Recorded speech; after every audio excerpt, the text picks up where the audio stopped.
And we are live. Welcome to the Political Orphans. My name is Nico Lagan. To my left, my co host, Rob Ambrose.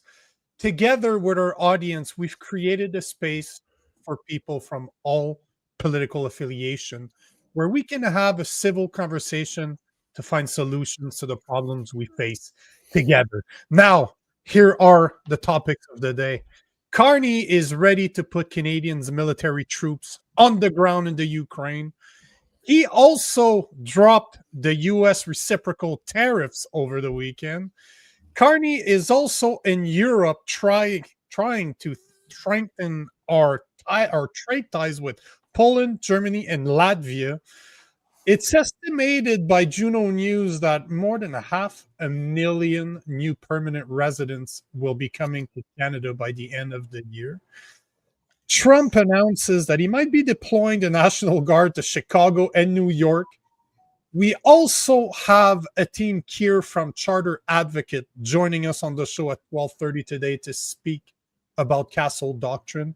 And finally, something that Rob is dying to speak about, the trans-identifying high school volleyball player out of Illinois community. Here we are. Get your comments ready because the show starts now. Couldn't even stop. Couldn't even wait till the end. I need to talk about this. Let's do it right now. Right now. You know what gets me going. What's going on, brother? Man. Actually, it's Tammy. It's Tammy that sent us that. Yeah, that's right. That's right. That'll be good. Good chat. Looking forward to the Castle Doctrine thing, and we've got the Bugs guy on tomorrow. That'll be cool. Mm-hmm. The guy. Well, there's a couple of things. You know what? Let's put that. Let's get rid of the announcement right now. Okay, so, we'll put that to as the I side. said, at 12:30 today, we're going to be having Hatim Kheir from Charter Advocate Canada to speak about Castle Doctrine in Canada, especially as it pertains to the question that I asked last week, if it would be possible to do it on the provincial level, similar to what the states are doing in the United States.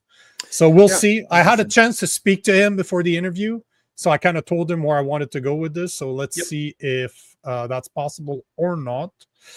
Also, tomorrow we do have a gentleman by the name of Julian Figueroa, which is the dude that ate only bugs for 30 days. Somebody on the show that had recommended this. So I reached out. It took a couple of weeks to get back to me, but bang, bang, we're going to have the bug guy tomorrow. Bugs guy. Yeah. The bugs guy. How was your weekend? Hold on. There's more. Oh, you got more. But wait, there's more. But order now. There's more. Yeah, order now. Yeah. Get not one Bugs guy, two Bugs guys. Yeah, actually three. Three Bugs guys. One for the price of three. I wanted to mention that Jason Levine and I had that great idea to start a new episode or a new show. Not sure how we're going to call it yet, but I talked about it last Friday to say, like, to do, like a late night show, because we're having so much fun with the covers that we do of like live coverage. Yeah, of course. Where we're just kind of shooting the shit and having fun. So we figured we'd do something like that, but more of a mashup. We spoke about a few people that could be on the show, could make for some very, very interesting conversations. So, something that's more laid down like us. Where people can show up, have a drink, have a cigar, whatever floats your boat, do like a Saturday night mashup, almost like the old school variety shows where it was like 100% Osborne twins and friends. Yeah, 100%. So starting 9 p.m. Eastern time this Saturday, we're thinking 9 to 11, but it could be 9 to 12. We have no clue. We don't know, but you're welcome to join us. I don't know if you're interested or not. We haven't talked about it yet, but it's definitely something that we want to do. Like, we want to have a 3-4 core people, and then every week we invite people, just like you said, but we have this non-serious vibe in effect. Don't show like we don't want the guests to show up in a suit. We want them to show up in a t-shirt. We want to be able to drop the F-bomb, no problem. Like, we really think politic, culture, late night show vibe with a bunch of yahoos like us. Just a bunch of Canadian content creators, I guess. So yeah, it should be very interesting. Saturday should be good. Yeah, I mean, I feel To do that. Saturday, but the ones where I'm free, if I'm doing, I do nothing, I'll definitely jump on. This Saturday, I think I'm good. Oh, yeah, you can just show up. That's the whole point, right? I'm Yeah. gonna be there. I'm fucking Yeah. married with a young kid. I'm not you got going nothing fucking nowhere, bro. You got nowhere to go on Saturday night. And I'm not sleeping either. So there you have it. That's right. That's right. The intro's getting dialed in. I like. Yeah, I was playing with it You again, added some new stuff to it. Nice. trying to keep it shorter because I don't like it. You know, when it doesn't flow Yep. and I have to always think about it, I don't like it. But I think you over those overthink things. a little bit, though. A little bit. I can hear your wife laughing from here if she's watching. I'm obsessed, man. I'm Mm. always there's a good reason why I'm growing so fast on social because I'm always dialing my shit down to the T's to make sure that it's working. So, Well, I mean, that's what you got to do. guys, before we get started, if you're on X, make sure to like, make sure to comment, make sure to reshare the stream. If you are on the Instagram, do the same, like, comment. It's more complicated to see the comments on Instagram, unfortunately. But hey, if you really want to join the conversation, right here, as you see, boop, right at the bottom, it's on YouTube. Join us at the Poli Orphans on YouTube. Once you're there, like, comment, share. And if you feel the need to support independent media like us, we do have a membership program, which is $2.99 a month. So yeah, exactly. But we do it $2.99 a month. So very, very cheap. It's nothing. No. So there you go, man. Yeah, no, take it's some good. comments. Yeah. Logan White says, about goddamn time Pierre grew some balls and said we have the right to self-defense. I didn't catch it. Did he say something about what we're going to talk about? I would say that one of his testicle dropped. Yeah, the second one's no, it's in his wife's purse. She's pretty hot though. It's he did all right for himself. You know, when it comes to, I don't know, man, I don't talk about other people's wife, but in this case, I don't know, man. It's one of those things that's way too little, way too late. Like, I'll happily bring it up. I have it right here. Yeah, what did he say? Well, we'll talk about it after. Good morning to you. Wise guy. It's just Pierre Poliev being Pierre Poliev and coming to the party way too late. Yep. When Doug Ford said it before you're late to the party. Yeah, that's a good point. Yeah, I mean, Doug Ford, it wasn't even, it wasn't very strongly worded, but he at least said, that he at least said it wasn't right. So that's good. Pam, how's it going to you? But yeah, it's one of those things where I'm happy. Yes, Logan White, that I've agree 1,000% with you. I agree. If there's one person I would vote for the liberal leader, for the conservative, no. Whoa, for the conservative leadership, it would be her, hands down. Absolutely zero question about it. As Sylvie will say, she's my political crush, I guess. Yeah. I mean, I think she's got her hands full over there, but in theory, I think she would do well. I think I like Daniel Smith as much as I like Rob her too. is gay. So you don't like her at all? You didn't hear what you said. You don't like her at all. Okay, let me rephrase that. I like Daniel Smith as much as Rob looks gay. Looks gay, muscular, attractive, handsome face. Look at this, brother. I mean, the gays love me, but the gays do love me, but so do women. So it is what it is. Yeah, most women do like gay men for some reason. I'm not sure. I've never understood that one though. Yeah. Nice one. I'm well played, sir. Yeah, touche. Alberta Independence, good morning to you. And Robin, good morning to you. Wise guy comments on Poliev. He says, by mentioning reasonable force, Poliev lost me. There is no unreasonable force when someone invades your home. This idea has to go. Yeah, I agree with that. That's the whole problem. The whole proportional force. Reasonable force is just another way of saying proportional force. It's just you can't put that burden on someone who is simply trying to defend their. And frankly, even if you have to use the word reasonable force, I would just say, okay, well, it is reasonable that you will do whatever necessary to remove the threat, up to and including, unfortunately, if this buddy loses life because you are not willing to take the risk of him overpowering you, and now there's nothing standing between him and your family. That's reasonable, in my opinion.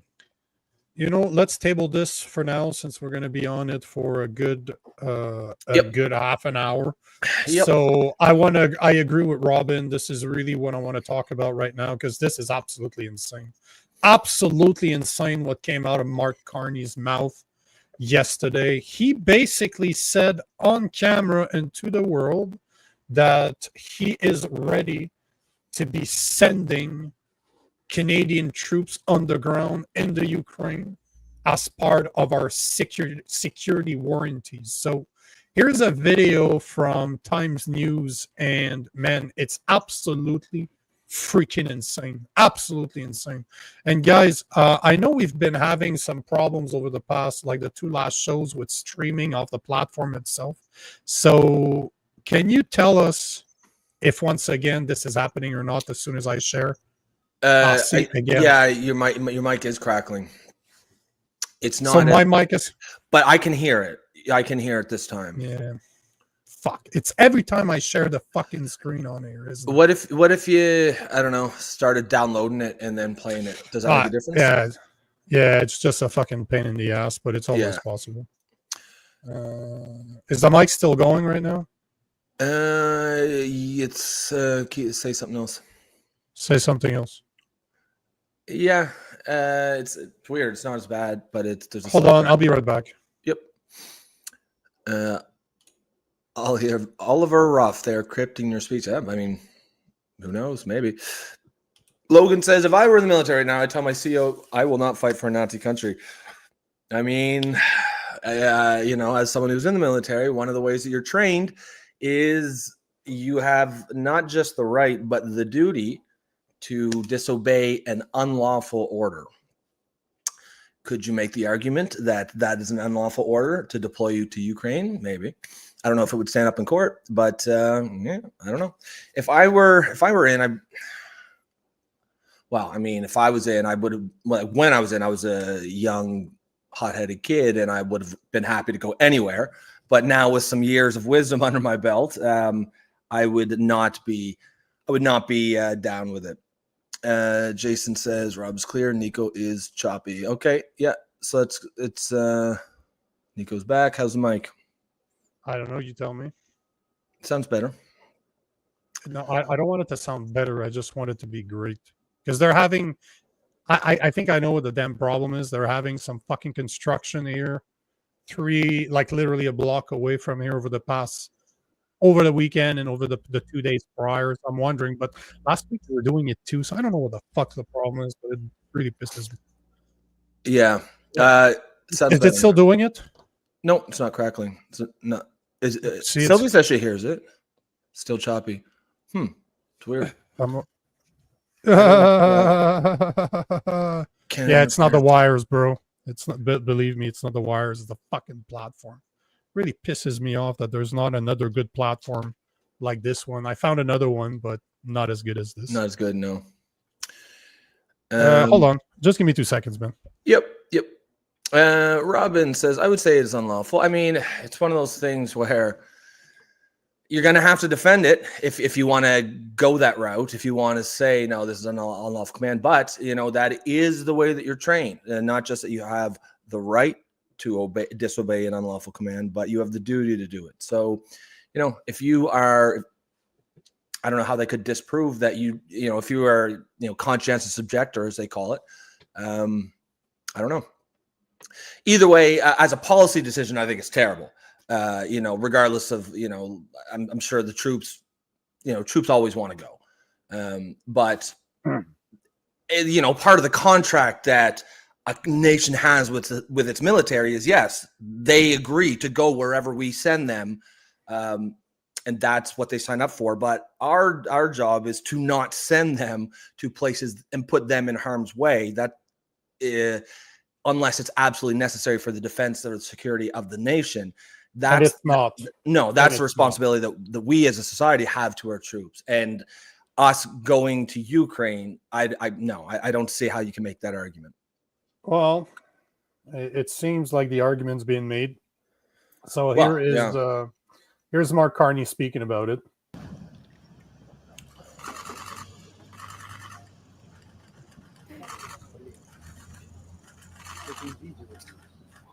We are working through with our allies in Coalition of the Willing and with Ukraine the modalities of those security guarantees on land, in the air, and the sea, and I would not exclude the presence of troops. It is not, in Canada's judgment, it is not realistic that the only security guarantee could be the strength of the Ukrainian armed forces in the medium term. So that needs to be buttressed, it needs to be reinforced. It's why we're one of the founding and most active members of the Coalition of the Willing. It's why we're pleased of the openness of the United States. And so now it's to work through to put meat on the bone, if you will, of the phrase I used earlier today of deter and fortify. And that is what we will do. There's a reason that NATO recognizes member states' investments in Ukraine as defense, Ukraine's defense as critical investments in our collective defense as NATO members. Because if Russia's aggression goes unchallenged, it will not stop here. In parallel, we're investing today $2 billion in new military assistance for Ukraine. 800 million of this will help strengthen Ukraine's arsenal for the most urgently needed defense equipment, drones, ammunition, armored vehicles.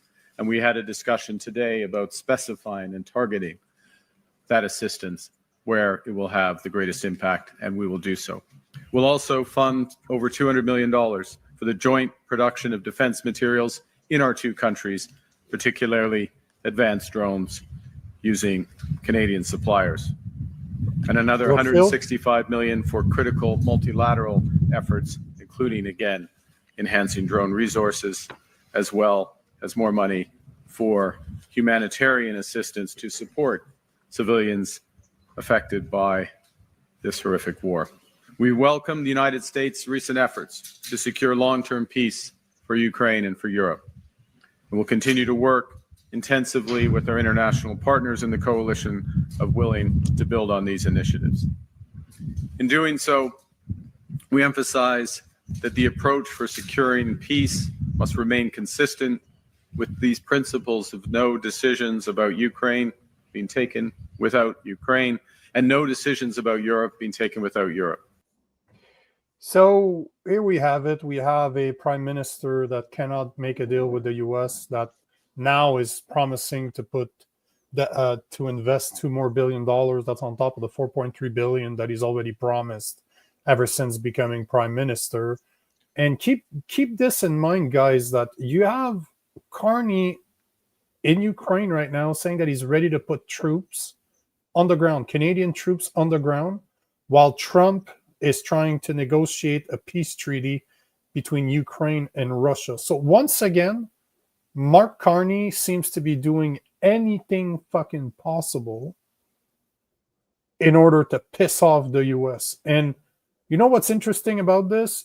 Although Brookfield entity does not make, like Brookfield investments or asset management do not make drones directly, but they are invested in companies like AeroVironment, a drone company firm, but directly does not manufacture drones itself. So once again, he made it sure to say that it would be done in Canada. So how much you want to bet that we're going to see some contracts going there too? It's just, here we are. He wants to piss off the Russians even more. And what the fuck is the Canadian Army?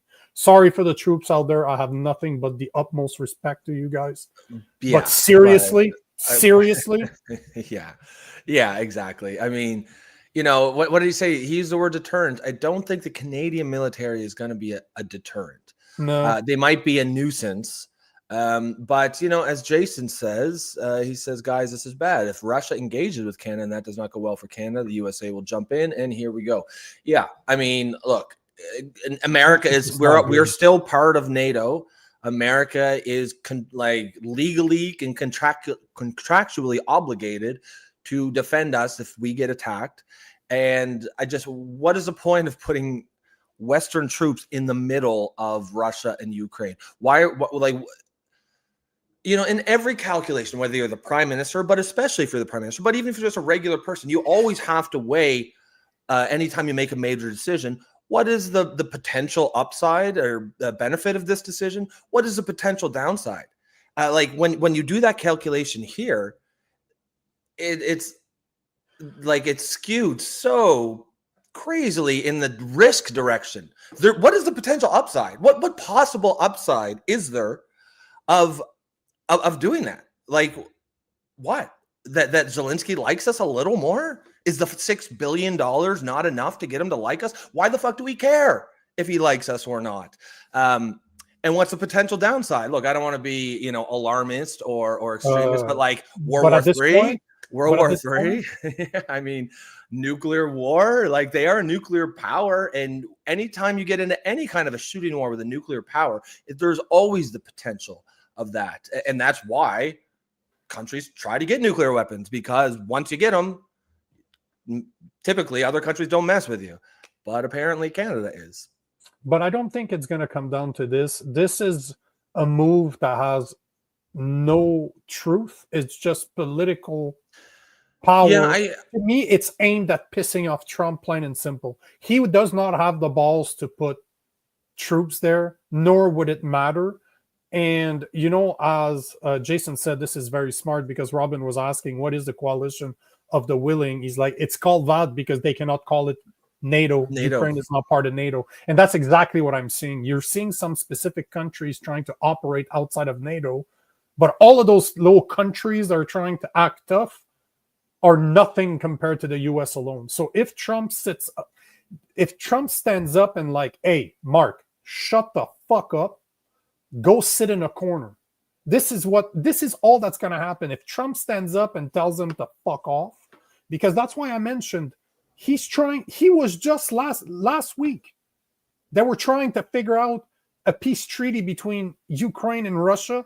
And once again, Mark Carney takes the baddest moment to do it, but he does it on purpose. Again, he's not stupid. He knows what he's doing. He's doing everything possible to piss off the US, to make us look so ridiculous, and then play the victim, just like Trudeau did for 10 years, every time he did something stupid. Because this is going to piss off Trump. He hasn't addressed it as far as I know right now. I haven't seen a response to this, but... No, this is a European aligned move, because the UK was Starmer was talking about the same thing. He was talking about possible British troops in Ukraine. So this is just the Carney Europe axis here. And this is a great point by Wise Guy here, not that one here. I pressed the wrong one. Yeah, that one's stupid. If there are any peacekeepers, they will, or at least should, come from a non-NATO country, probably China or India. Yeah, that's the whole point of a neutral buffer force. Is that they're neutral. We've just armed the Ukrainians for the last 3 years, right? Our leaders, Canadian leaders, are, well, first of all, we're part of NATO, which is one of the main reasons for this war, and our leaders are constantly saying how evil Russia is and how great Ukraine is. Why would Russia accept Canadian troops or any NATO troops as a buffer? How would they not see that as a threat? NATO troops, the whole war was because NATO was creeping closer, and so we're going to act as a neutral buffer by putting NATO troops right in between them. That's nonsense. That's putting Canadian troops as cannon fodder for a, frankly, much better army. And I agree with you. I agree with your take that I don't think he's actually going to do this. I don't think even among the liberals, I don't think there's political will for this, or at least the liberal, like the civilian liberals, people who voted liberal. But yeah, it's some weird sort of, I don't know, poke a stick in Trump's eye kind of strategy that's really worked out so well for him since he's taken office. And he's already, on the other hand, that other story that we're going to talk about with the reciprocal tariffs he dropped, he's already walking back some of the other, he's pulling out some of the sticks that he's put in Trump's eye while jamming in other ones. I don't understand it. He's doing it on purpose, because I'm telling you, like, the people on one side, there has to be liberals that do not understand what's going on right now. Like, that is, what is he doing? He's removing the tariffs, and he's trying to sell us that like it's a good thing. I have a great article. Okay. Just the main title of the article, you're just like, wow. They're trying to spin elbows down. It's okay to have your elbows down. You can keep your head up. I'm like, that's literally what it's written. Yeah. What? Which is, I mean, like, it's so funny because, like, the sentiment expressed there is actually the right one. And basically what they're saying is, be strong when you have leverage or strength behind you. And when you don't have it, then you have to accept what you're given. But, like, it's just funny because they've been, pouring out the elbows up propaganda, pushing this idea that we could somehow push the United States of America around, and then to do this huge about face. And of course they'll I'm sure I haven't seen the article, but I'm sure it'll be something like all part of the plan. It's all part of the plan. Oh, I agree. I've said this from the beginning. It's all part of the plan, not the plan that they're selling. Yeah, no, they'll try to sell it as the elbows up plan. It was supposed to go like this. We go elbows up and then we go elbows down.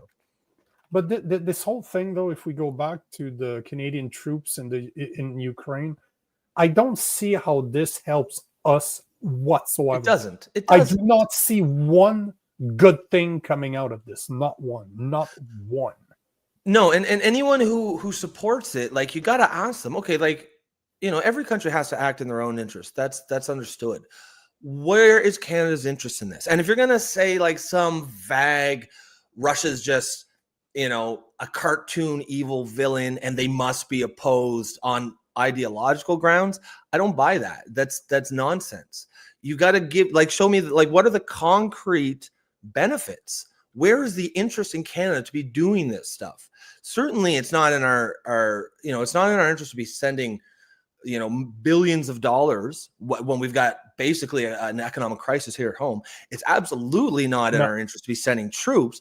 Why are we spending so much blood and treasure that we really don't have to give on the Ukraine? I don't, like, where is this coming from? What is going on? And this is another one, and obviously it comes from Sylvie. Like, what's going to be, because I saw her comment somewhere else. It will be interesting. I want to know what Pierre Poilievre has to say about this. How much you want to bet that, just like Bill C2, he's not going to approach it whatsoever. Like, he's not going to touch that one with a 10-foot pole.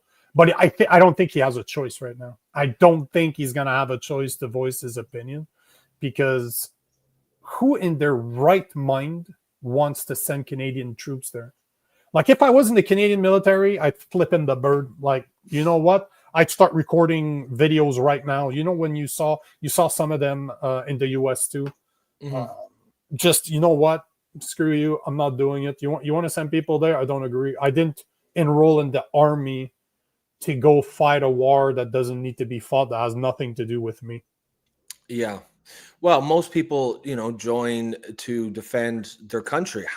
Where is the defense of your country in this? And in fact, you could be dragging your country into a war by inserting yourself into a war zone between two, in a hot war zone, right? Yep. Before a team, do you hear? Can you just tell me if you're ready to go? Thumbs up. We can see you. You can. Yep. Awesome. So just to give a bit of context, we've been talking about Castle Doctrine. I'm a big proponent of firearms. I believe in 100% self-defense. If you enter my house, you surrendered your life. That's my take on it. And it's such a hot issue right now. Everybody's talking about it. So we have finally Pierre Poilievre talked about it. You had even Doug Ford talked about it. Once again, Daniel Smith said it the best. But the whole goal was to have an actual lawyer to come on the show. And I found Hatim Kheir from Charter Advocates, and here he is. How you doing, sir? Hey, how's it going? Hello, I'm good. How are you? Not too bad. Thanks for showing up. Thanks for having me. give us your time here. So I'm going to start right into it because there was a great article this morning that I found in the National Post that kind of blew my mind, because this is exactly how I see the self-defense in Canada, and Castle Doctrine is not even a conversation. But the article said something along the lines of, in Canada, you can shoot, stab, and plunge in an intruder who comes into your home with hostile intentions, and the legal system will almost always determine that you didn't do anything wrong. But the problem, according to self-defense advocates, is that this determination often comes as the tale of an end furious and years-long legal battle. Does that make sense to you? Because this is exactly how I see it. Yeah, I think that's about right. Canadian self-defense law is all about reasonableness, but it's reasonable. It ends up being decided by a jury. So, it's being decided by, hopefully reasonable people that are being selected for the jury, other fellow normal Canadians, right? But the problem is that's a long time to get there. For a murder charge, you're looking at many years of being under those charges until you get to a trial, and then probably a lengthy trial. And at the end of the day, let's say you get an acquittal and, you're happy you got acquitted, but that's a lot that you've just been put through. And how much did it cost? You did nothing wrong. Yeah. So do you think that sometimes the process is the punishment in itself? Yeah, I think it is. It can be a punishment for people to just be put through that ringer. I mean, to spend years not knowing if you're going to get a life sentence. Because that's the other thing about self-defense, right? And this isn't necessarily something I'm criticizing. It's just what it is. But if you, you end up killing someone, you're defending yourself, you go to trial, assuming there's no question about whether or not you ended that person's life, you're looking at either a murder conviction, which carries a life sentence, or you walk out free. There's no in between there. So that's a pretty stark reality to be faced with for 2-3 years while you're waiting to see what happens. Yeah. So is there any sort of aspect in the law or ability for the law to say, yes, we do have this standard of proportional force or reasonableness, as we've heard, but is there any thought given to the fact that the person in the house has a split second to make a risk assessment that he really has no idea how to make, because he doesn't know the person, he doesn't know their intentions, he doesn't know if they have a weapon hidden somewhere that he can't see it, and that just seems like an extremely unreasonable burden to place on someone who is simply defending their home and their family. So my question is, does the law just not factor that in whatsoever? I guess the split seconds that you only have to make that calculation? There's a place for that. So what the actual criminal code requires is that you have to believe on reasonable grounds that force is being used against you or someone else. You have to be doing what you're doing for the purposes of defense. So you can't go, it has to be for the purpose of defending yourself. And then overall, whatever you did has to be reasonable. But there are cases that have said, where the court has said, a person isn't required to weigh things to a nicety. That's the phrasing the court used. But basically, yeah, you have to acknowledge the actual decision that the person's being faced with in the moment, where they don't exactly know what's going on. And you have to assess what they're observing in the moment. Sure. Do you think that we are capable of removing that reasonable aspect of self-defense? Because I'm a martial artist. I've trained all types of martial arts. I've had to defend myself. I've had to defend people in the past. And I spent a lot of time in the US. I'm a big fan of Castle Doctrine, self-defense, carrying a firearm. But is there a way for us to remove that reasonable aspect or proportional aspect from the law? Because this makes zero sense to me. If you're coming into my house as an intruder uninvited, I will not be weighing your intentions. I will assume from the get-go that you're here to murder my children. I will go to the worst case scenario because you weren't invited. You don't deserve, you're not supposed to be here. I'm not here to have a conversation with you. I'm there to dismantle the threat and to protect my family. At the end of the day, my family's lives is a lot more important than the one of an intruder. So is it possible for us to have that put black on white to say that there's an intruder, this is what happened, it's okay, high five, you did your job, you protected your family, have a good life, we're going to take care of the body? So your question is it possible? It is possible. The self-defense rule is codified in the criminal code. So it's written out. That's a law that's passed by Parliament. Parliament made it what it is. They can change it. They changed it in 2012. It used to read differently. So it can be changed, politically, practically. I don't know. It depends on the government of the day that's actually in Parliament. Back to the proportional force standard. I think, if someone's describing that, an obvious one would be like, well, if they have a knife, you can't shoot them. Or if they're unarmed, you can't stab them. Like, basically, if they have a knife, you could go after them with a knife. But it's not, proportional force isn't just about weapons. What if the person is unarmed, but they're 6'5" and 250 pounds of muscle, and it's a 5'5" woman and 100 pounds? Would her using a weapon on an unarmed person be deemed not proportional? Would she be expected to go toe to toe with this guy? No, not necessarily. Like, because this is the ultimate standard is reasonableness, and this is something that goes to a jury to decide. I can't say yes or no, but the criminal code does list things that the court should consider, the jury should consider. So there's the nature of the force or threat. There's the extent to which force was used. There's the size, age, gender, and physical capabilities of the party. So that kind of goes right to what you're saying. But there's also the person's role in the incident. So that can kind of go to the idea of you're just sleeping in your bed versus you're out on the street picking fights.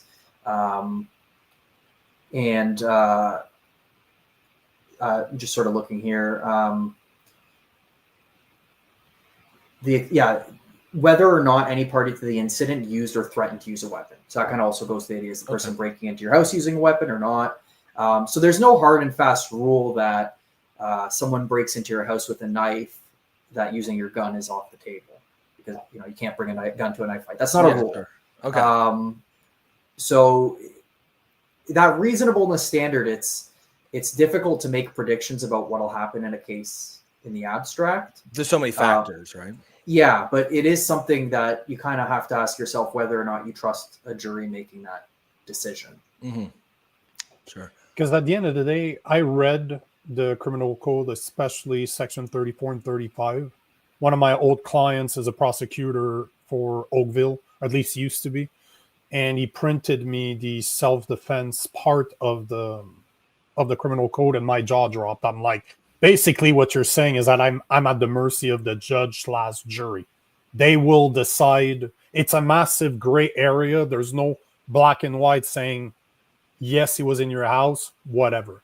So I understand that you're saying that it's possible to have it changed, like Parliament has the power to change it. So potentially it would be possible to happen on, let's say, a federal level.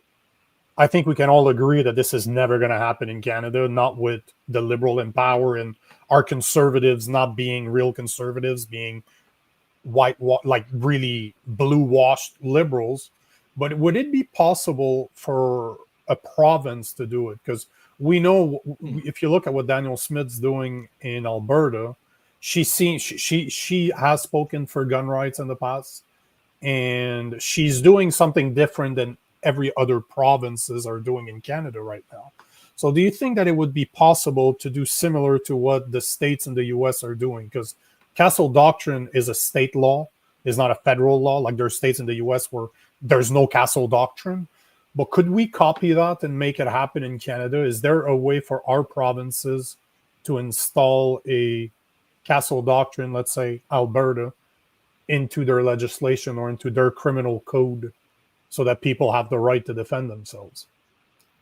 I want to answer your question. It raises a lot of interesting points. I kind of want to answer it on two levels. So Sure. the first level here is that what authority do provinces have to make rules in this area? So under the Canadian Constitution, there's a division of powers. The Constitution just lists certain things that the federal government can do, lists certain things that the provincial government can do, and criminal law is under the federal powers. So that's why the criminal code is a federal act passed by Parliament. And so the provinces have no authority to legislate criminal laws. And so they can't change the self-defense provision. They can't change how it applies in their province specifically. It is what it is. So they can't change that. Maybe some provincial lawyers will come up with a creative argument how it slots under one of the provincial heads of powers, but I think that's a stretch. There's not really a home for it under what provinces can do. But can I just answer the second level I want to approach? Yeah. So The floor is yours. So what provinces can potentially do is if there is a provincial government that has a problem with how these rules are being applied or the way it's playing out. We spoke earlier about this whole charge first and then just wait to see what happens at the trial approach. Provinces are actually in control of the prosecution of most offenses. So in the case of this man in Lindsay, Ontario, he's being prosecuted by provincial crowns.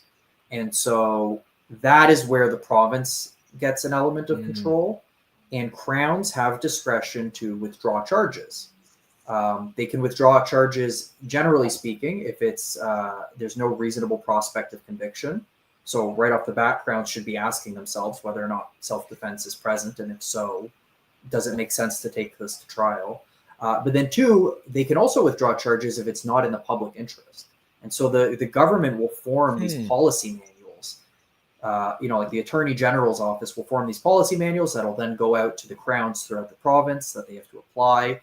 And the policy manuals will set out things like, for drunk driving, if you're charged with impaired driving, depending on what the reading is, does the crown have discretion to, offer you some sort of a lesser charge that you can plead out of? Is it your first offense? Have you been doing this before? And that'll tell the crown what they can and can't do in that scenario. So in the case where there's a self-defense being used and it ends in a homicide, a crown policy manual could reasonably say, you got to ask yourself, did this happen in someone's home? Did the intruder, did this happen at night? Did the intruder break in? Was he invited? And those things could direct crown attorneys to withdraw these charges and get them out of the system. That's very interesting. So you're saying officially by the law, they can't really do anything, but sort of by the back door a little bit, by changing the culture of giving specific guidelines that the attorneys will then use to make their decisions, they can exercise a modicum of control over this issue, or provinces can. Yeah. So that's where provinces do have control. They have control over the prosecution of these offenses. And so that is where they could exercise their power to say, we're going to do things differently here in Alberta or wherever the case may be. Yep. Interesting. I want to go back to something you said earlier. You said that they actually had changed the wording in the law not that long ago, maybe, 10 years ago, 15 years ago, or whenever, I forget the date. Do you remember offhand what it was changed from? It was a bit more complicated before 2012. So that's before I was a lawyer, but you read the even the direction. Yeah. Did it get more strict on people defending them homes, or a little more lenient? So for example, the law distinguished between a provoked assault or an unprovoked assault.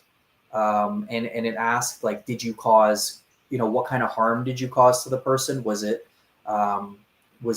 intended to cause death or not intended to cause death? Was it necessary or not necessary? So the real shift in the law was simplification. Okay. So the law reads a lot simpler now. It's just, was it reasonable? Yeah. It was a change that happened under a conservative government, for what that's worth. Arguably, it was made, I think, to be a little bit more forgiving to people using Yeah, self-defense. that's how I read it, just based on what you're saying there. But it does put that call in the hands of the jury, so maybe it creates more uncertainty. You could argue that for sure. Is it too much? Why is it so complicated in the criminal law, especially to be very direct? To just say, even if we don't have a Castle Doctrine, why can it not? Basically, because my problem is I'm always going to come back to the same thing. I don't want to be at the mercy of a jury to like me or not. Because let's be clear here, this is what happens. Because I'm abrasive. Most people don't like me in real life. I'm a big guy. I look like I have a big mouth. And you know what? I don't want my safety or the safety of my children or the safety of my wife, of my family, or my liberty to be based on somebody's opinion of me. I want the law to say the guy that was not invited, awesome. He did what he had to do to protect his family. Done. So we can forget like the protect your. I want full Castle Doctrine, but I'm still a realist. I know this is not going to happen in Canada. Why is it so complicated why are our laws so complicated and not extremely precise to kind of remove that gray area is my question. So there's always going to be an element of gray area because you have to write a law that's going to cover every scenario that you can't predict. So there always has to be an element of asking a judge to interpret the law and to make a decision and to apply the law. But I mean, laws can be very clear and direct. Like let's turn our attention from criminal defenses to criminal offenses, right? The offense of murder, right? Intentional unlawful killing. That's murder. So that is very direct. It leaves a lot to a jury to have to decide in the moment. Did this person actually cause the death, or was it intentional or not intentional? But I'd argue that's pretty direct. So in the case of self-defense, it's entirely open to the Parliament to pass to amend the criminal code to say if someone breaks, if there was an unlawful entry into a home at nighttime, or maybe you don't even add the at nighttime part, but if there's an unlawful entry into the home, the occupant is justified in using the force he deems necessary in a moment, or that's an automatic defense to a murder charge. Parliament could do that. That takes, I think, a bit more, let's say, confidence on the part of lawmakers, because if you pass a law that says we're just requiring people to be reasonable in the circumstances, it's harder to criticize. So what you're describing would require legislatures really taking a stand, like a moral stand on this issue. But it's possible. It's absolutely possible. So Hatim, I'm wondering here, like this, obviously we're talking about this case because of obviously a fairly well publicized case that happened recently. I don't know exactly, how familiar you are with all the cases, but like in say the last 5 to 10 years, what is the jurisprudence on this? Like, can you recall any specific cases that might fall under this kind of a thing where someone was defending their home and were charged, and sort of what happened to them? Like, kind of what direction are we going in? So there's a few cases that stand out to my memory.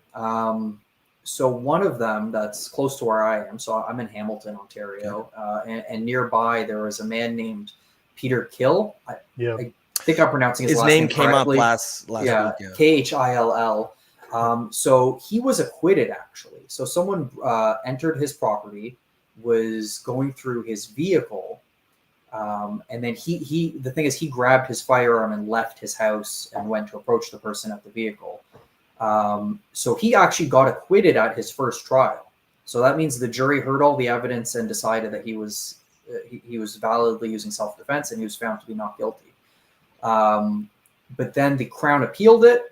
The Court of Appeal overturned the acquittal. He went back for another trial, and then he ultimately got convicted of manslaughter. Wild. So that kind of points in two. You asked me which way things are going. That kind of points in two directions, right? The jury at first level, is, I guess, optimistic from the perspective of a self-defense advocate, because at first instance the jury acquitted him.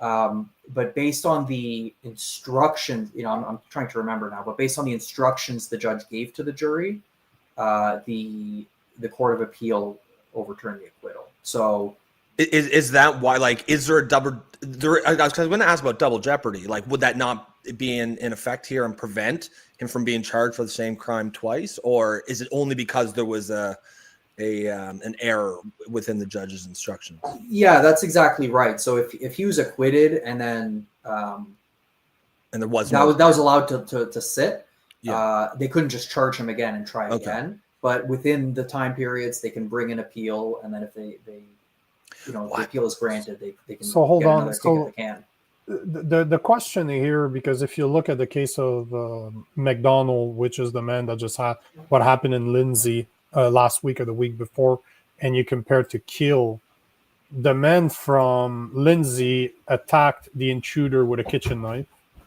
and Kheir did it with a firearm.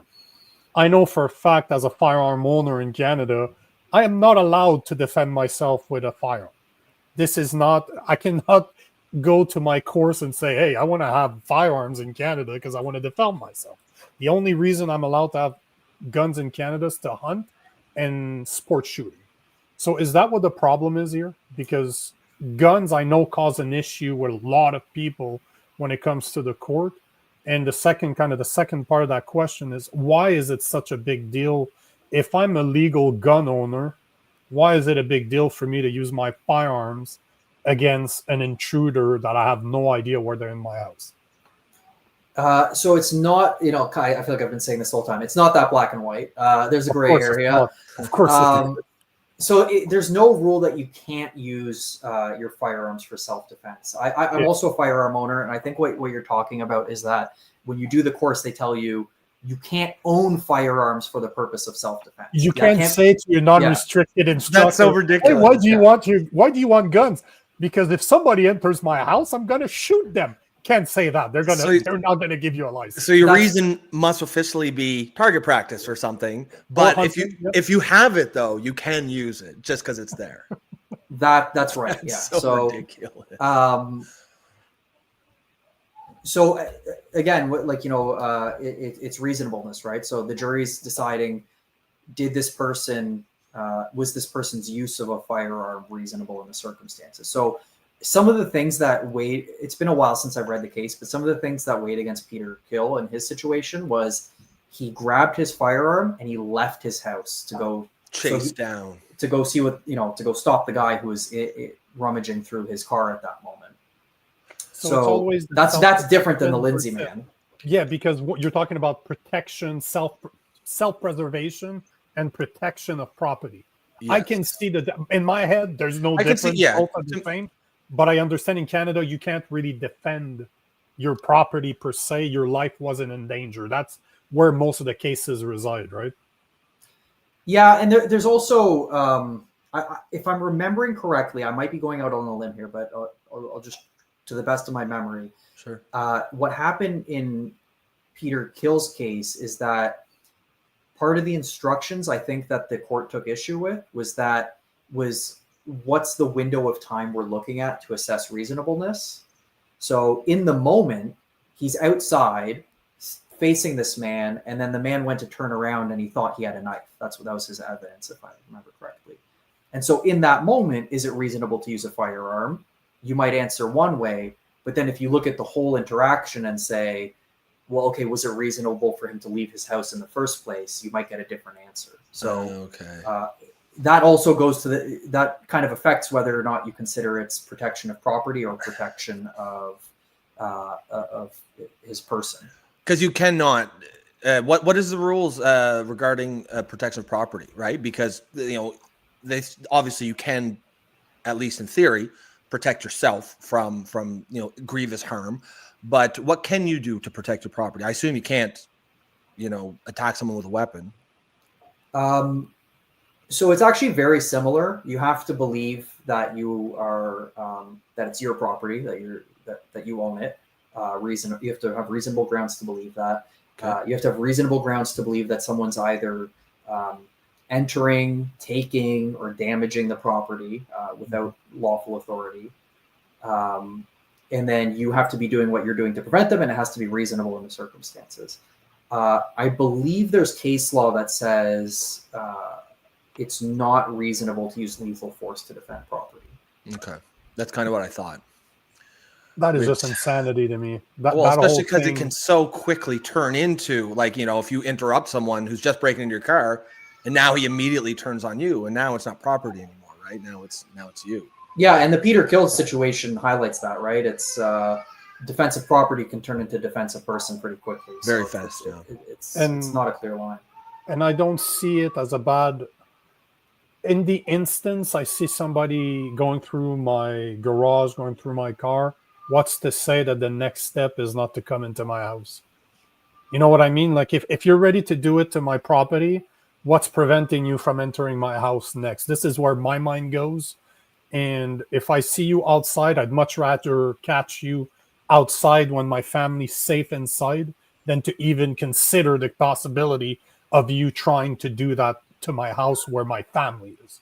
And does the family play in the reasonable aspect to say that I've learned martial arts because I wanted to protect myself and I wanted to protect the people I love.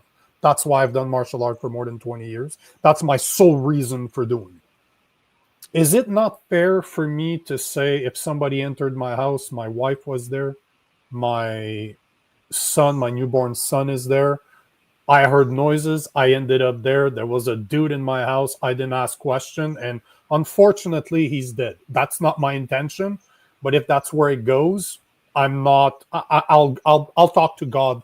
I'll have a conversation with God later on when I meet him. But until then, I'll sleep very well at night because I protected my family. Is that something you can play on or use in somebody's defense in court? Yeah, absolutely. It's not a trump card, but great choice of word there. Right. No pun intended. So the defensive person, so there's defensive property and defensive person. Defensive person is defensive self or another person. So it's completely equally valid to say I was defending someone else, not myself.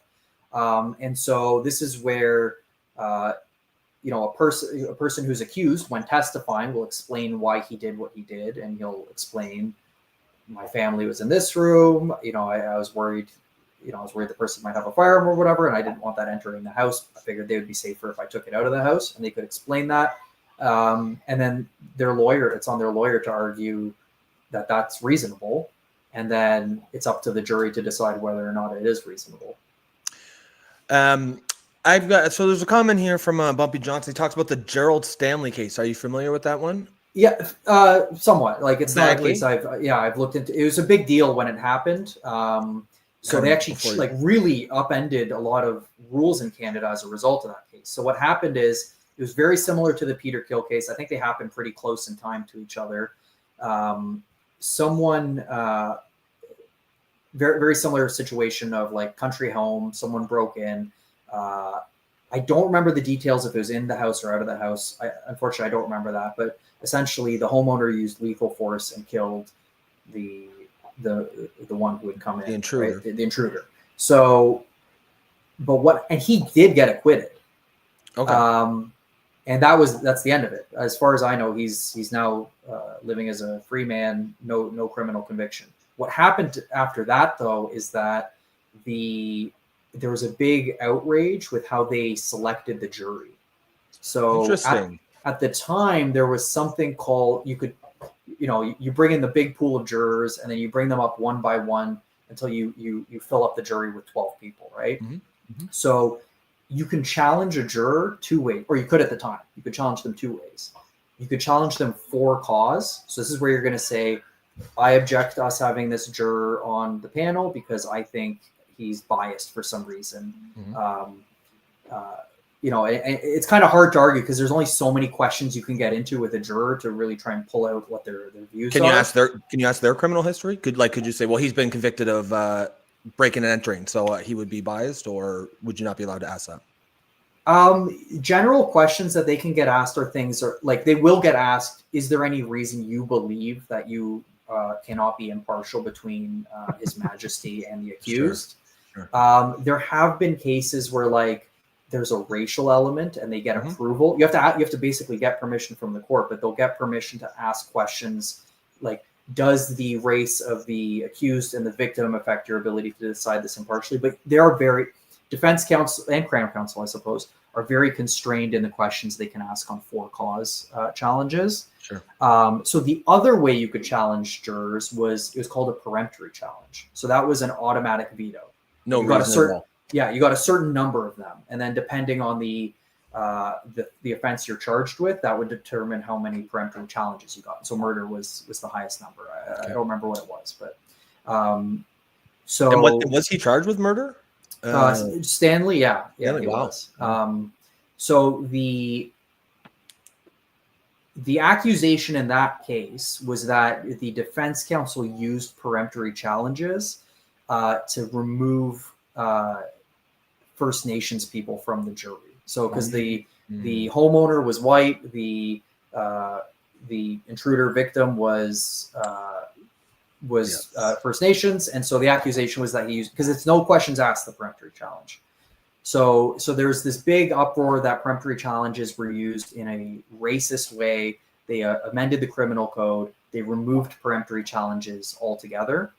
So they don't exist anymore. Wow. Now the trouble with that is like, yeah, it's no questions asked. So could you use a peremptory challenge in a racial way? Absolutely. But that goes both ways. So whatever race the accused is, he can use it. And then the Crown also has peremptory challenges. And just because it's race-based doesn't mean it's not like it still might be a good thing to do from your client's perspective, for sure. So that's it. The end result was that it limited the ability of accused to try and shape the jury panel that they're getting. But it applied both ways too, right? The Crown had peremptory challenges, so and they don't have them either anymore. That's right.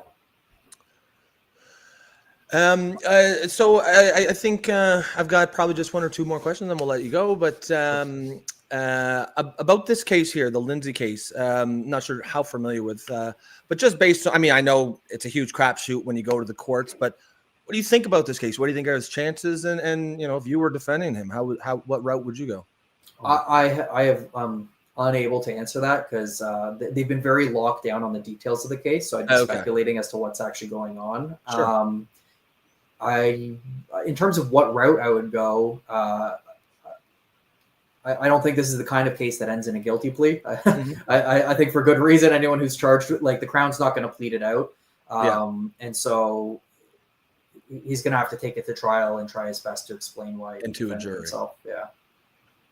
Yeah, because to me, that's an easy one. It's going to suck that he's going to have to go through the 1 or 2 year of prosecution, but the guy was armed. So was he. That to me is just easy peasy. Just send the guy back home and call it a day. But I will say this: jurors are drawn from your county, basically. It's like, I think it's the judicial district, but they kind of line up with the counties.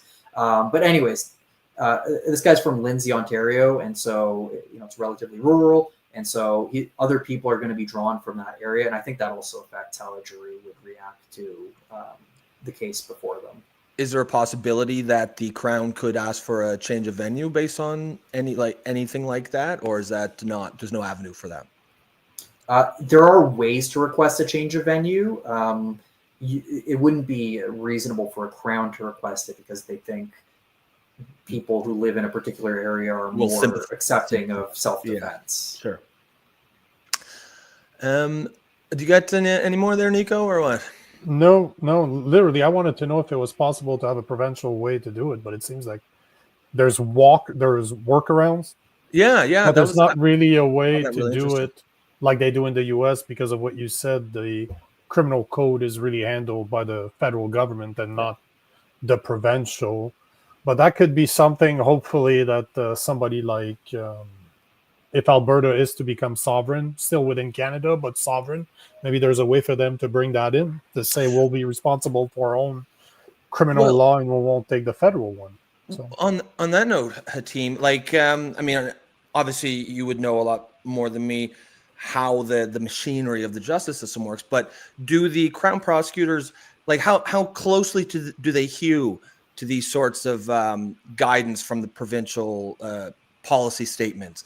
Are they kind of like use them as a rough guide, or do they, like, if the provincial government lays down what we're talking about, what would be in effect some sort of a Castle Doctrine, not through law but through these policy guidelines, do you expect that, just based on your experience, that most Crown prosecutors would basically follow those pretty closely? Or oh yeah, absolutely. So it's the policy manuals bind the discretion of attorneys. There is not pick and choose what they want to follow. Yeah, so I used to be a prosecutor, and if my policy manual told me in this particular circumstance I can't offer a guilty plea, I can't choose to depart from that. That's okay. You know, maybe at the risk of losing my job, but that's like, that binds what I can do in that case. So my hands are tied in that situation. So the provincial government could tie the hands of prosecutors and direct them to withdraw cases where certain circumstances are met. So they can't change the law. So there's a way. Sorry, go ahead, Nico. No, all I'm going to say is there's a way. Yeah, so that's kind of not by changing the criminal code, but by doing exactly what you're doing and tying the hand of the prosecutor at the provincial level. I love basically guiding how they interpret the law rather than change the law itself. Yeah, that's part of the constitutional balance that our constitution struck, where the feds get to make the criminal laws, but the provinces get to enforce them. And so that's validly within the authority of the province to decide what to do in that situation. And that would not be considered circumventing the federal law by the feds. They wouldn't take provincial governments to court over this, in your opinion, at least? Well, let me give you a different example. This isn't provincial federal, it's all within the feds, but drug offenses, right? So it's a crime to possess, whatever, all the illegal drugs, right? So it's a crime to possess fentanyl, let's say. Now, this is different because the federal prosecutors handle drug offenses, but during COVID, maybe still now, I don't know if it's changed, but certainly during COVID, there was a direction that went out that if someone is charged only with simple possession, withdraw the offense. There's no public interest in proceeding with the prosecution. So the law says it's illegal to possess the substance. The policy is that we won't proceed with that charge. And so, that's all within the feds. Yeah. But that still applies if you separate it out. The federal criminal code can say, this is the rule for self-defense. This is the offense of murder, but it's open to the province on the policy level to say, we won't prosecute under these circumstances because it's not in the public interest. So, that kind of sounds like an almost identical example based on what we're talking about. Essentially, they didn't override federal law, but they were able to sort of, I guess, twist it a little bit in that in effect had an overriding, maybe not, by the words, but in practice, it was sort of overriding. So yeah, it sounds like there actually is some room for provinces to actually make real and legitimate headway on the issue like Castle Doctrine. Yeah, I believe there is. They can decide how they want to handle these offenses. That's really interesting. I like it. I didn't think it was possible, but good on you. Thanks for letting us know. Thanks for accepting my invitation. Thanks. Yeah, this is a great chat. I appreciate the time, Hatim. Yeah, thanks for having me on. We get a lot of comments here that we didn't take just because we were talking, but like the audience here is they're definitely invested in the conversation. They had a lot of positive response to the things that you're saying here. Yeah, as Bumpy says, great guest here. Okay, great to hear. It's a great way to finish, right? Yeah. Finish on a compliment and a real one too. It's not a bad. Who doesn't like a I'll take it. Who doesn't like their tires pumped once in a while?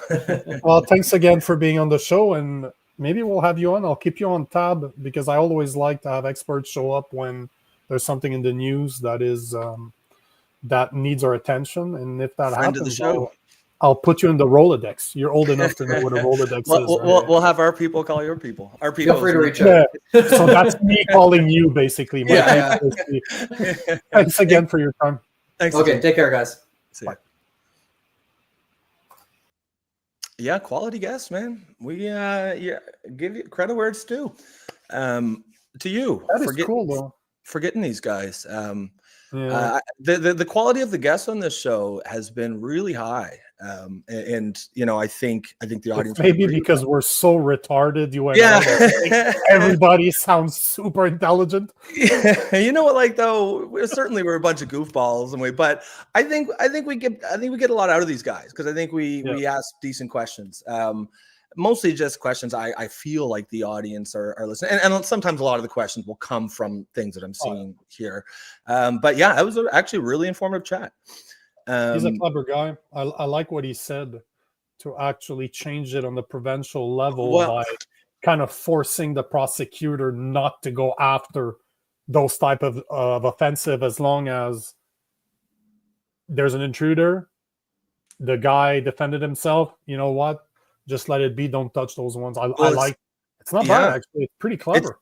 And in fact, I mean, changing the law would be really hard to do and take a long time. But this is something that could be done very quickly. Daniel Smith could do that, and the Alberta level is basically what I'm hearing. But I think the fact that he was a prosecutor before is helping him understand how they actually come to those conclusions. So I think I got a good guess. We're definitely going to see him again. Like I've enjoyed his. That's very clever. Very clever. Great guess. You know, and even as he was describing that sort of backdoor solution, I was thinking in my head, I was like, but because I was thinking it was guidelines, and you could still get a rogue prosecutor who's just, you know, ideologically refuses to go by the guidelines. But it was really interesting to see that he said, no, you basically have, like, there's no discretion. If they lay a guideline down, you have to go with it regardless of how you feel. And so to me, that means there's real teeth. There's real ability for provincial governments to do something here. I think the drugs example he gave was like a perfectly aligned to the issue, because it's the exact same thing. The federal law says one thing, you know, you know, the federal law never said that it was illegal that it was legal to hold fentanyl. And according to federal law, anyone being caught with fentanyl has to be charged. And yet the provincial governments, I'm assuming in like BC especially, put out a directive to say, no, anyone found with, you know, X amount, just let them go. You can't charge them. So essentially, they are overriding federal laws through the back door, though. There's no reason you couldn't do it on this issue. And in fact, this is actually be a popular way to do it. You really like that backdoor. The backdoor, the backdoor solution. You keep on talking about going backdoor. This is. Joe says, "Does Canada have jury nullification? Do you mean like, are they able to do it? I believe they're not. So like, and I guess I'm already looking into it. Right now. Look into it. But correct me if I'm wrong, Joe. For context, I believe it's if the jury believes that someone is guilty, but they vote not guilty because they disagree with the law itself. I believe is what jury nullification is. And I don't believe that is, for some reason, I remember looking into this a little while back, and I'm pretty sure it's not allowed. So it is allowed? Yeah. So basically it's happened. The latest one would have been, it seems like it was in August 22nd. Oh, no, that's actually, hold on, recent on legal reform. It seems that it's possible, extremely, extremely rare. There was a case in 2001 on jury nullification, but it seems like it's extremely, extremely rare. But it is possible. I think the lawyer's not allowed to argue for it. Like if he started to, like, if he was the lawyer and his closing arguments, the defense lawyer was saying something like, you know, you can vote not guilty if you just don't agree with this law, I think the judge would stop him. Yeah, I see what you're laughing at. Misfit. Hey, Misfit, I was more thinking he likes to use it, but sure, that's possible too. I don't know what he does outside of here, man. I don't know. I don't judge. You guys are obsessed. You guys are obsessed with gay sex. Sounds pretty gay. But yeah, that was a good talk, man. Yeah, that was a great talk. That was a good talk. I'm happy he was on. It's quality lawyer. I like it.